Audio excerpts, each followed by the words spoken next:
Hi, this is another Caroline Healy art video. This one is about making the lettering in your sketchbook look beautiful, and I'm not an expert in calligraphy or typography or any sort of beautiful writing, but I just know a few easy ways you can make your lettering look more interesting and more beautiful.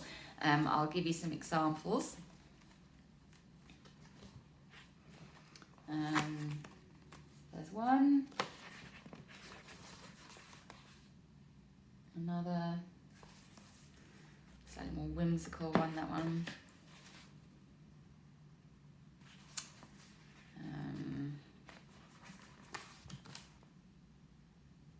All right, let's get started.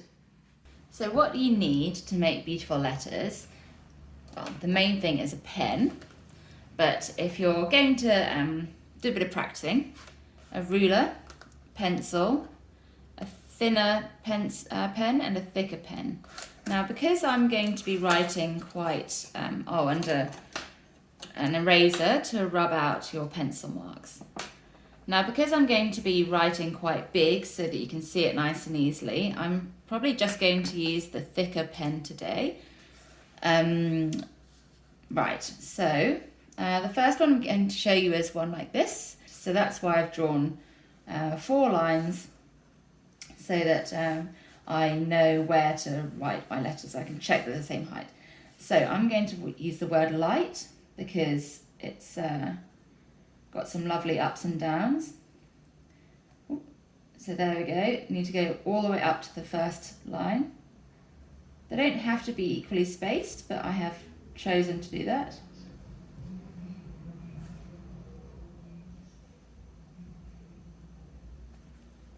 Now, you need to put in your things. I've gone loosely based on my handwriting, but you can work with your handwriting or more block lettering or copy a type font. So now the next rule is about thickness of line. So I'm going to make all my more vertical lines thicker than the more horizontal ones. The good thing about pen is that if you make mistakes, you can sort of cover them up. If you're leaving a space for colour in between, I'd really recommend you do it in pencil first to make sure that it's how you want it to be, because otherwise you can end up unhappy.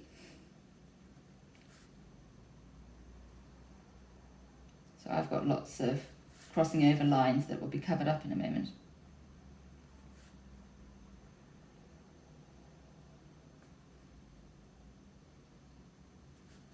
And now I colour them in. I want to get back that bit of curliness, I might just do that. But flourishes aren't an essential part.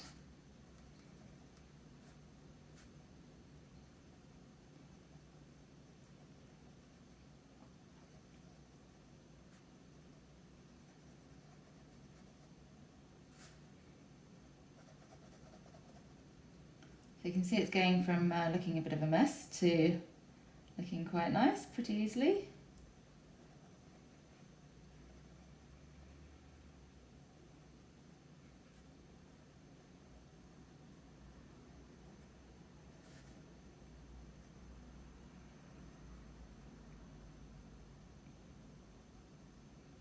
I always make sure I go over my thin marks another time so that they are nice and bold. That's an example of one type of lettering you can do. Another type is this one. This one's really easy because it's just block lettering with blobs on it.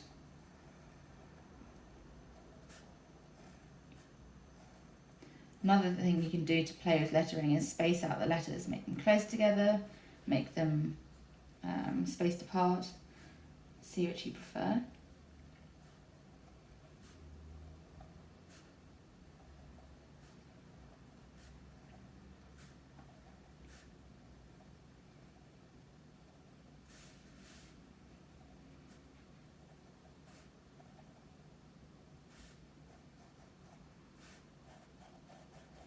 There I'm just thickening up my letters.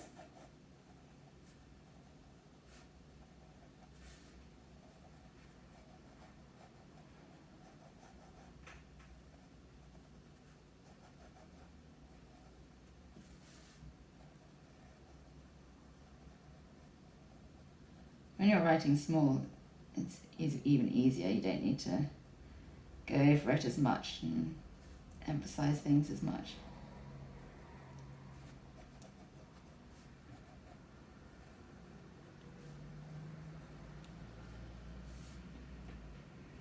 All right. So it's a bit of fun, and if you do it smaller, you'll see even easier.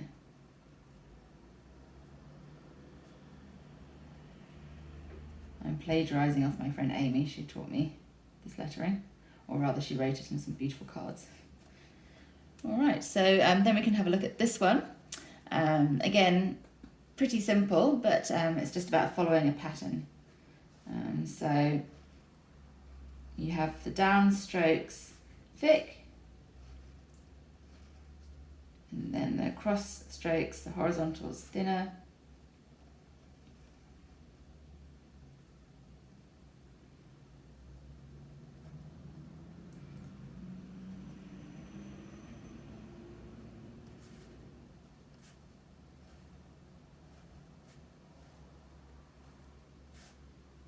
Try and make it all even on the lines, not higher, not lower. You can decide where you want your cross paths to go.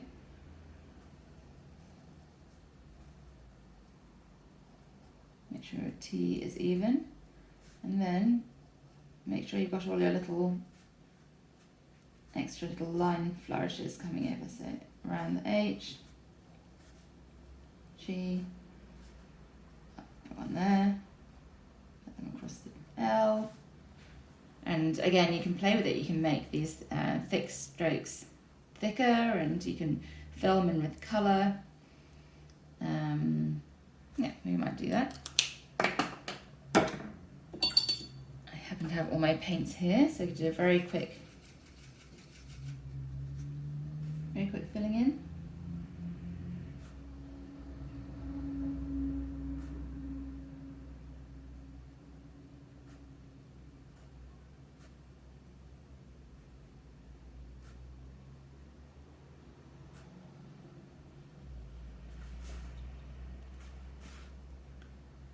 All right, you can try colour grading in there, all sorts of things.